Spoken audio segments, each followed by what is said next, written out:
How to change TradingView theme to dark mode. Are you guys facing issues to change TradingView theme? If that's so, then this video might help you out. Without further ado, let's get started. First of all, open TradingView on your laptop device. If you don't know how to download TradingView on your laptop devices, then make sure to check out our guide on how to download it.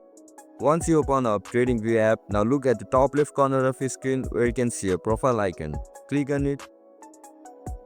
Once you tap on it, you'll be provided with multiple options. Just go over app setting, click on it. Now you can see the theme. We are looking for dark mode, right? Click on the second option.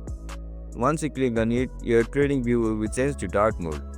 And that's it, guys. That's how we're gonna change TradingView theme to dark mode. If you guys found this video helpful, don't forget to like, share and subscribe to our channel. See you in the next one. Bye bye.